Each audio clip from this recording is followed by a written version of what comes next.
students. My name is Deja. My friend Coulter and I are 6th grade students joining you live from Anaheim Hills Elementary School in Anaheim, California. Like many of you, we're celebrating Red Ribbon Week too. That's right, Deja. Many of you probably know that Red Ribbon Week is a national campaign organized by the National Family Partnership to remind us to stay drug-free. It actually started here in California back in 1985 by family and friends of DEA agent Enrique Kiki Camarena, who was captured by the drug cartel. In honor of his memory, people wore red ribbons to fight against illegal drugs. Today, millions of students across the nation participate in a variety of activities, from decorating their schools to dressing up, classroom discussions, special assemblies, and even watching videos about the importance of staying drug-free. This year's Red Ribbon theme is all about respect. We wanted to celebrate with you, so we invited a few guests who deserve a lot of respect for keeping our communities a safe place to learn, work, play, and live. Let's welcome Santa Ana Police Department's furriest officer, Xandor, and his handlers, Corporal Graham and Sergeant Rose. Thanks for joining us. Can you share about what respect means to you in your work, Sergeant Rose?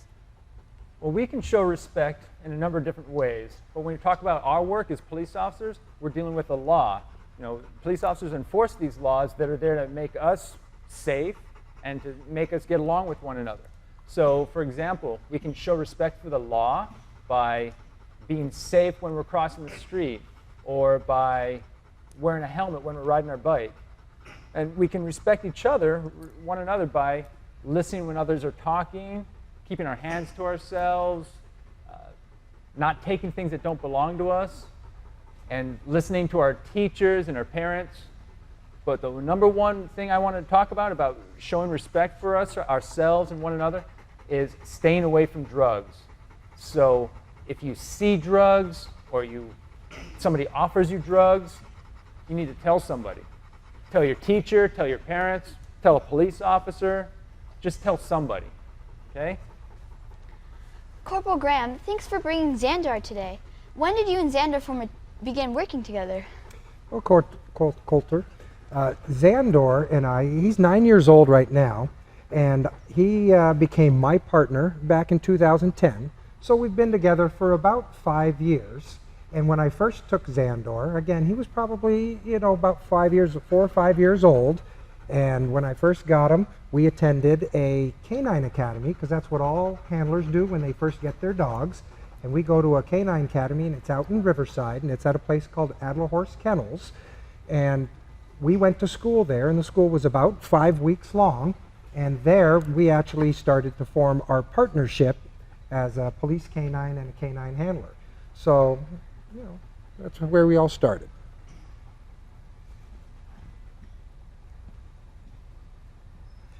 Would you guys like to see where Adler Horse looks like? Sure. All right. Hi, I'm Officer Mike McCarthy with the Santa Ana Police Department, and we are here today at Adler Horse International.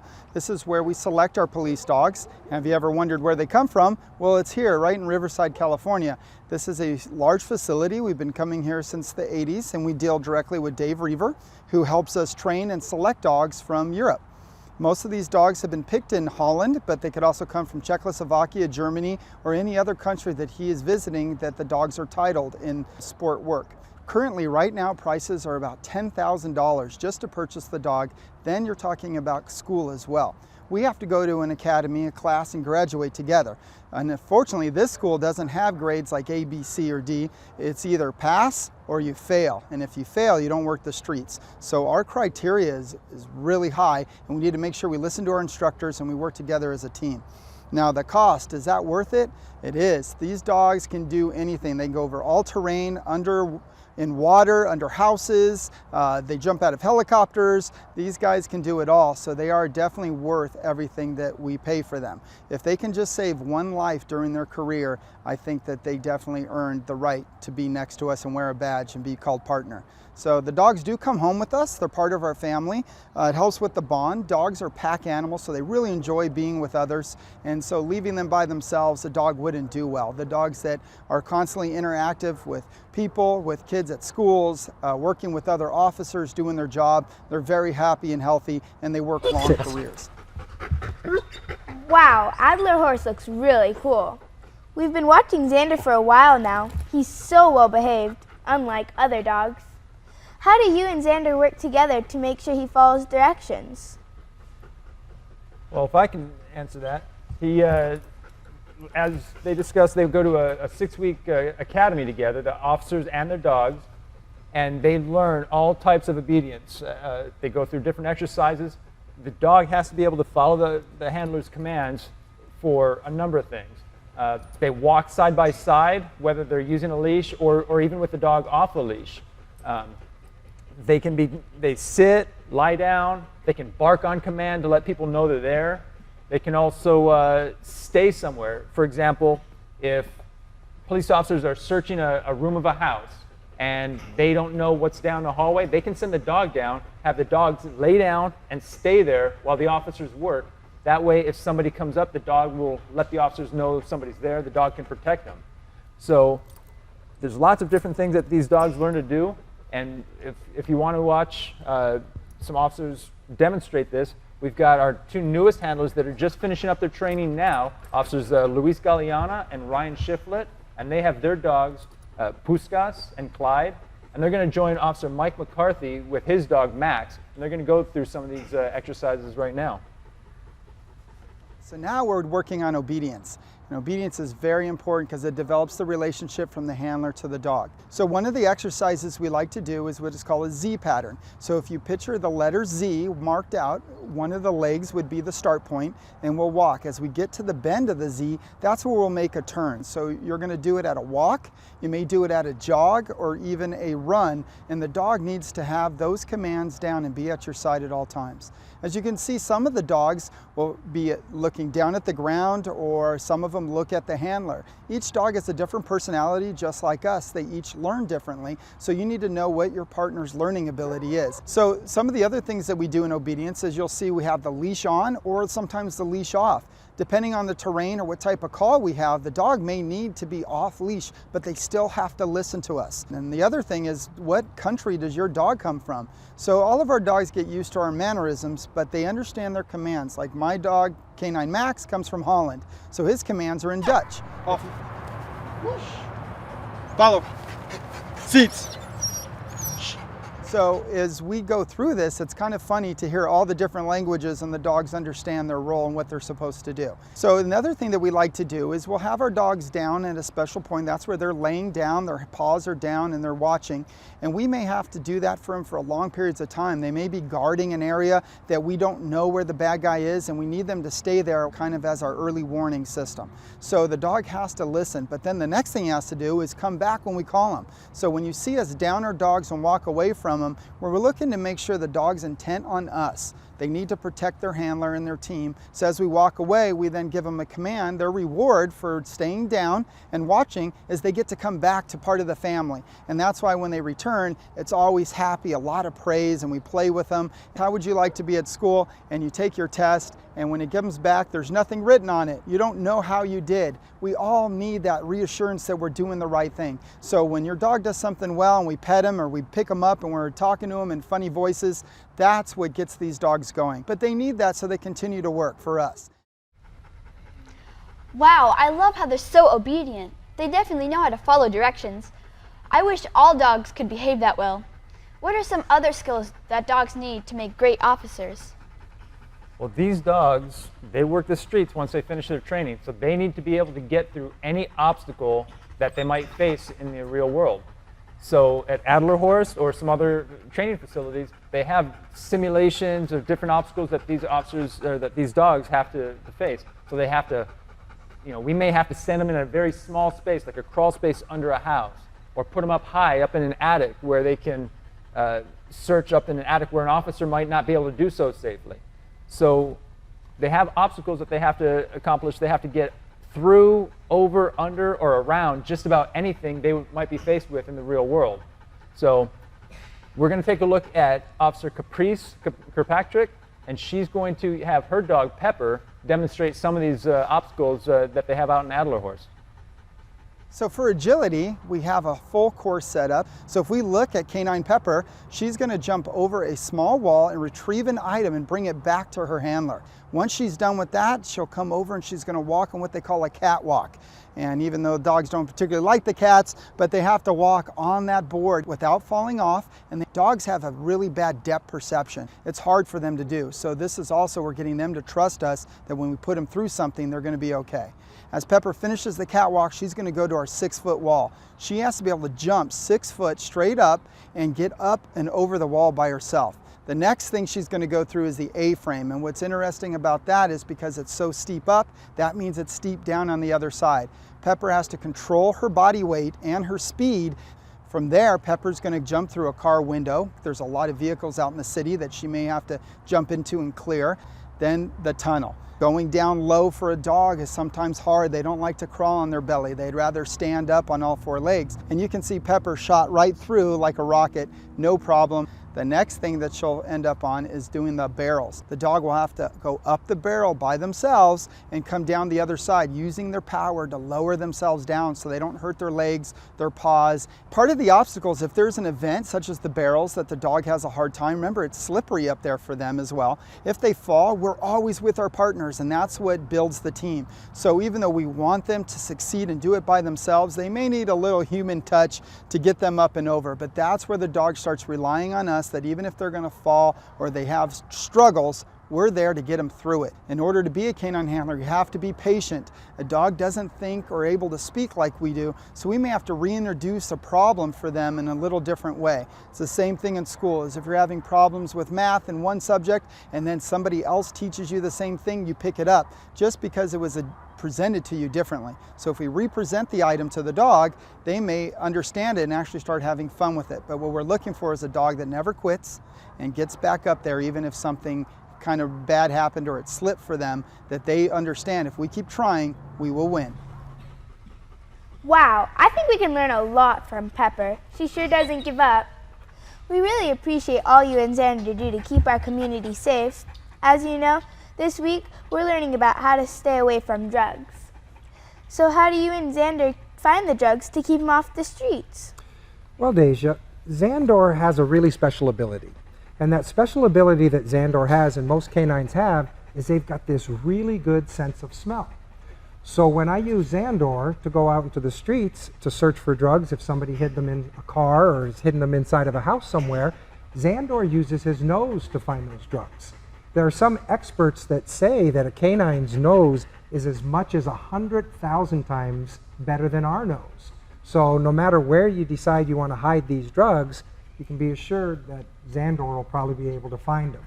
And just to kind of help explain just how good his nose is, it's like when you go into your house and maybe your mom's been cooking some stew all day long. When you go into the house after a day of school, it just smells like stew when you get home. Well, when Xandor goes inside of the house, his nose is so good he can actually tell the different ingredients that are in stew. So when Xandor goes in, he smells potato, and he smells carrot, and he smells the beef, and he can smell all of the different spices. He can smell the onion. So that's a really, really special ability. What that does is when somebody tries to disguise the odor of drugs with something, maybe they put coffee beans in there, or maybe they spray some perfume, the scenting on Xandor's nose allows him to smell all of that. So what do you think he smells? Of course, he can smell the drugs, and he can smell perfume, and he can smell the coffee beans. So it's really, really tough to disguise that stuff from canine Xandor. So instead of me keeping describing this, let's take a look and see how Canine Max and his handler, Officer McCarthy, do when they start looking for things.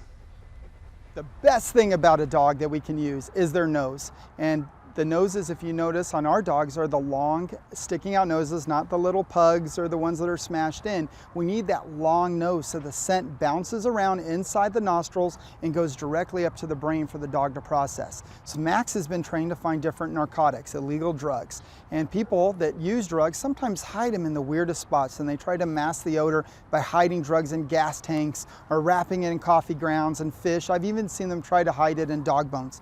But the amazing thing with dogs is they have that ability to get specific scents. So we're going to go and do a drug search on a car. Obviously we have the smell of the car, the plastics, the oil, the gasoline, everything that a car smells like, and the human scent. And I'm telling Max, based on commands, don't look for that. I want you to find one of the odors that I've taught you to find. Now, as Max locates something, he doesn't have hands to be able to point, he doesn't have a voice to be able to tell me, hey, I found this. So we taught him a very specific behavior. He finds it, he starts barking.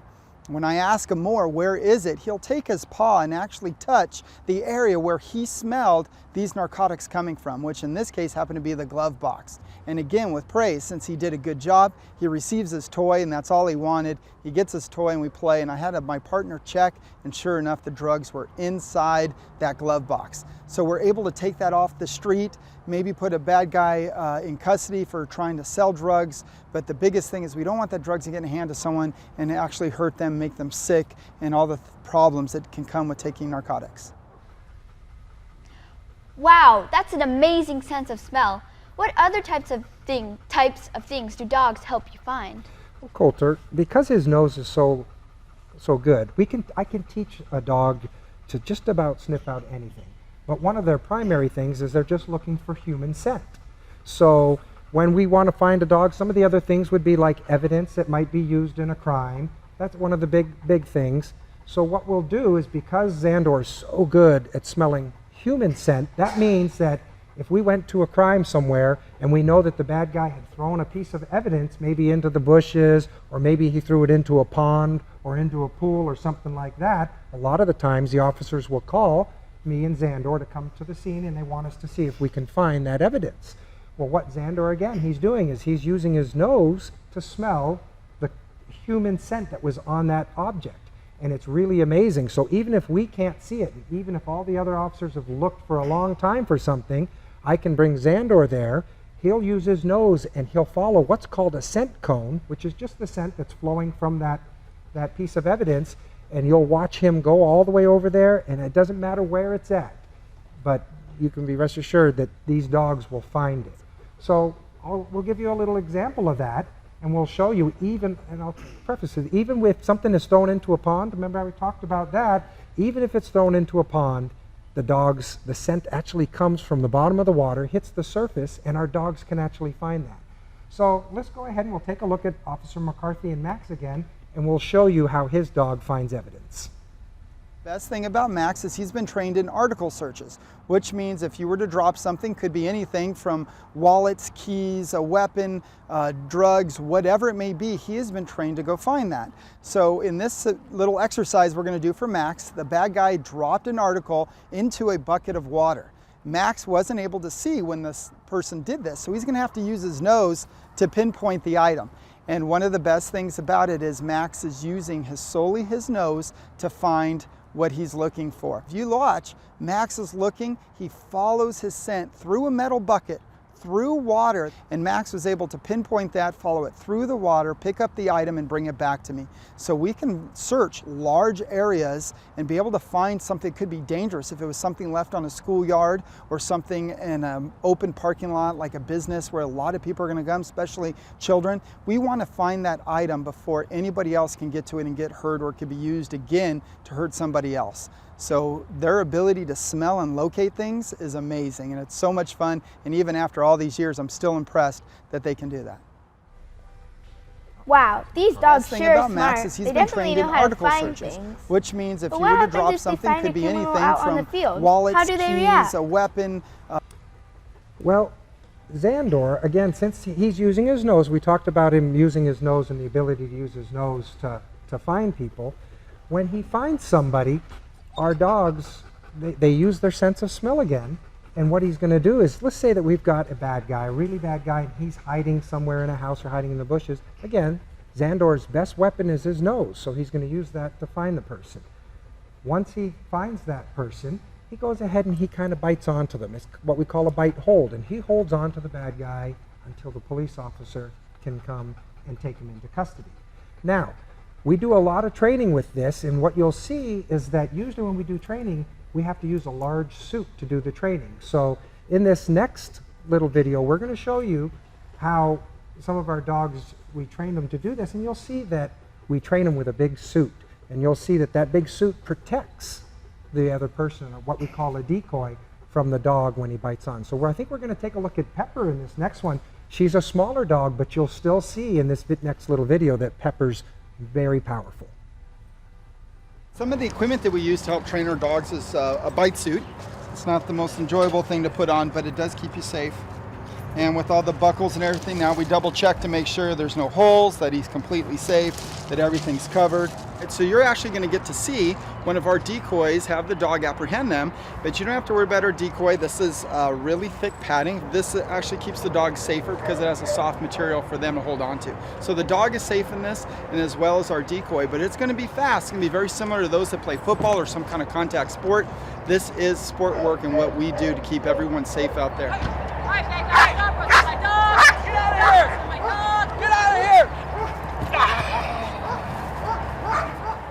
If we use the dogs, it's going to be on someone who's committed a bank robbery, burglary, stealing cars, someone that has weapons that's hurt somebody. So having the dogs defend us and defend the community, that's really important for us. They can run at a max speed of 36 miles an hour. There's not many humans that are going to be able to top that.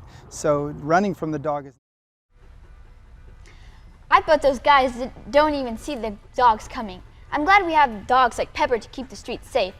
So we know that they can find bad guys. But what happens if the bad guys attack you? What do the dogs do when someone tries to hurt you?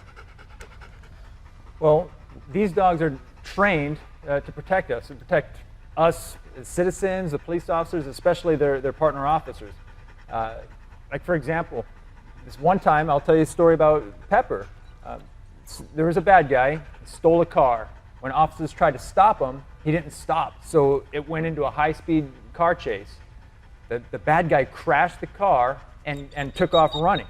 So we knew, we had information that this guy was armed, and he ran and he hid to where we couldn't see him. So it was not safe for us to go. We knew where he was hiding, but he wouldn't come out. We were telling him we had the police dog, and he didn't listen. So it wasn't safe for us to go. So Officer Kirkpatrick let Pepper go in, and Pepper found the guy and was able to hold on to him and make it safe for the officers to then approach and take him into custody. Now, one of the other things that they do is, this is their dad. This is, Corporal Graham is Zandor's dad as far as Zandor knows. So Zandor is very protective of Corporal Graham.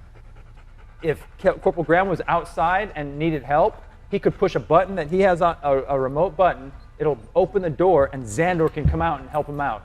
So he doesn't even have to open the door himself. So if you want, we can take a look at a video there to show how that door works. This is one of our newest canine vehicles, and obviously you'll see this. The canine represent that there is a dog in here, as well as the keep away.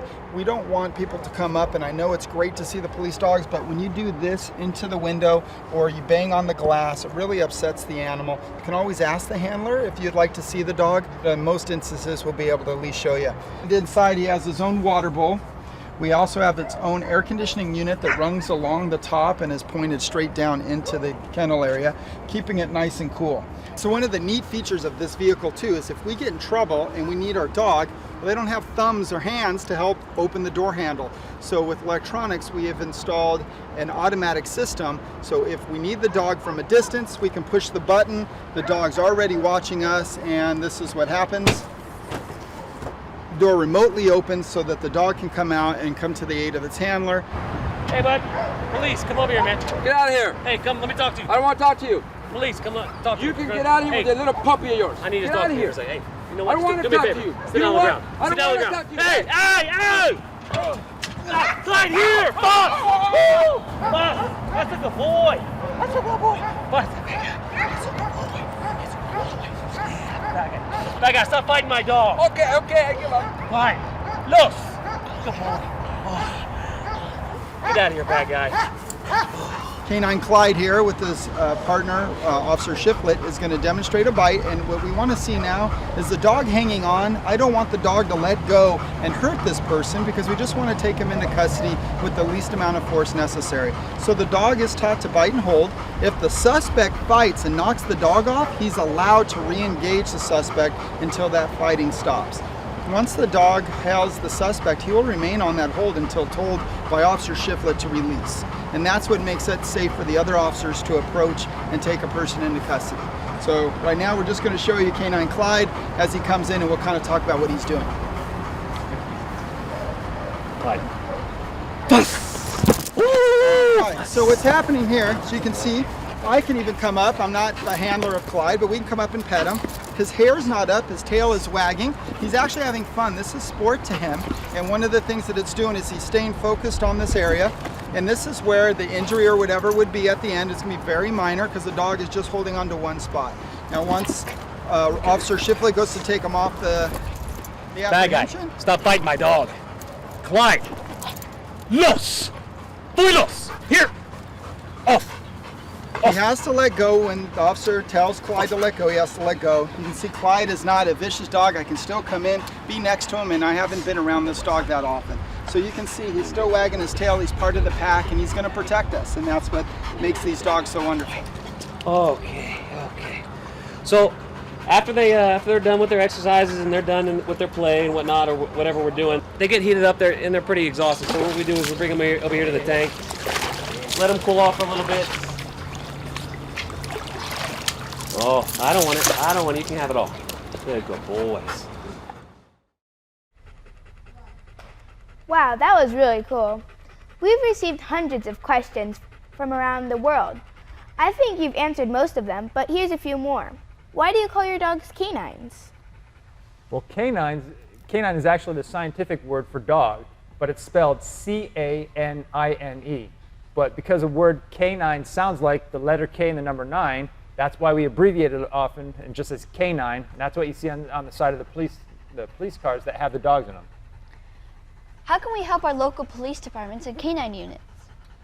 Well, these officers work really hard and they train with their dogs, but when they're out working, these dogs can get very focused. So one thing I would ask that if you do see a police officer walking with a police dog, it's okay to say hi, but you probably want to ask the officer if it's okay to say hi to their dog before you just go up and approach it. You don't want to scare the dog or distract the dog while the dog's trying to work. Do you get to name your partner dog? Well, with Xandor, I didn't get to name him. Xandor was his name that he received when he was a puppy. So most of the dogs come over with a name, and most canine handlers go ahead and use that same name because it's something that the dog's used to, and when he went through his training, that was his name. Now, we have had some handlers that have changed their dog's name because in many cases, people either donate money for the dogs or they donate a canine itself. And sometimes we'll give the person who donated the dog an opportunity to name the dog themselves since they were the ones that donated the dog.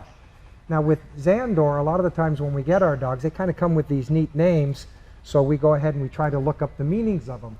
And with Xandor, when I looked it up, it was a abbreviation of Alexander, and when I looked up the definition for it, it meant defender of mankind. So I always think that Xandor was a very fitting name for a dog that became a police dog and protects people out on the streets. Are all police dogs German Shepherds? Well, not all of them. Maybe in the early days, probably in the 80s and early 90s, when police dogs were really being used more and more, we had a lot of German Shepherds. But now you'll see a lot of different breeds. Xandor, for example, is a Dutch Shepherd. And Pepper, that you saw earlier, she is a Belgian Malinois. And some of the other dogs that they've used even before that were a dog called a Bouvier de Flanders, and Santa Ana even had a Rottweiler at one time. Do the dogs ever get days off? Well, actually, the dogs work the same day as their handlers. So different police departments have different schedules, whether they work 5 days a week. In Santa Ana, we work 3 days a week, but those 3 days we work 12 and a half hours each day, and then every fourth week we have to work another 12 and a half hours to make it a 4-day work week. So they do work long hours, but that means they do get some time off after that. Whenever the handler's off duty, the dog's off duty, and the dog goes home with the handler and stays at home. What's one piece of advice you have for future canine officers? Well, for future canine officers, you have to start early on, staying out of trouble. don't do drugs, do good in school, and then you have to become a police officer first. So if you want to follow that line of work, you become a police officer, and then become a canine handler. There's even more work. You have to study. You really need to know what the job entails, so that way you can test for that position. For example, Officers Galliana and Officer Shiflett, they just went through a testing process, and they were selected because they studied and they did very well on the testing process. So now they just recently joined our unit, and they're going to be hitting the streets in another week. So. Before we go, I'd want to take a moment and thank Corporal Graham and K9 Xander for their amazing service. This is a very special week for them both. They are retiring together. This is their last public appearance. Together we have learned to have them with, we are so honored to have them with us today. We have a doggy bag for Xander. Corporal Graham, what's up for you and Xander next? Well, since this is our last week, and next week we actually retire, and Xandor's going to go with me. The city's going to give him to me as a pet, so he's going to turn into our family pet, and he's going to live the rest of his life out living with me. And for me, I'm just going to retire and relax. Okay, well, I wanted to thank you as well, Corporal Graham. Thank you for all your service, and you too, Xandor. And especially with when I came into the K9 unit, Corporal Graham was already there, and he really helped me understand how these dogs work, and he has actually provided me with a lot of the training that I need to do my job. So I greatly appreciate all your work and wish you the best in your retirement. Now, kids, you had asked at the beginning of the show about what respect meant to us, and I talked a little bit about it, but now all the officers also wanted to tell you a little bit about what they feel respect means to them and how you guys can show that respect. Hi, I'm Corporal Graham, and this is my canine partner, Xandor. And I encourage you to respect yourself by being a good role model towards yourself and towards others. Hi, I'm Officer Kirkpatrick. I'm a police officer with the City of Santa Ana. This is my canine Pepper. I really encourage you to respect yourself by respecting others. You never know what the environment is that somebody is in that may cause them to be rude, angry, or upset to you. But to always have the utmost respect for yourself, always give them the respect they deserve. Hey guys, I'm Officer Ryan Shiflett. This is my partner Clyde. Just want to let everybody know, if you can, respect yourselves as much as possible. One way you can do that is put the junk food down, respect your body, eat something healthy like an apple. Hi, I'm Canine Officer Luis Galeana. This is my partner Canine Puskas. And we want to tell you guys to not only respect your parents and your teachers, but respect yourself by saying no to drugs. Hi, I'm Officer McCarthy, and this is my partner K9 Max from the Santa Ana Police Department. We want to say, first of all, make sure you respect your community. If you see trash, pick it up. If someone's coming out of a door, hold it open for them. Respect your teachers and listen. It's all about us being better and working together. So I like that we're able to share our day with you and kind of what we do. What do you say about that, Max? Loud, loud, loud, loud, loud, loud. So there's a nice bye from Santa Ana PD. Thank you. I don't know about you, Coulter, but I sure learned a lot today about canines and our police teams. I did too. Let's keep the streets safer for them and for us by respecting ourselves and staying drug-free. Bye. Bye. Bye. Loud, loud, loud.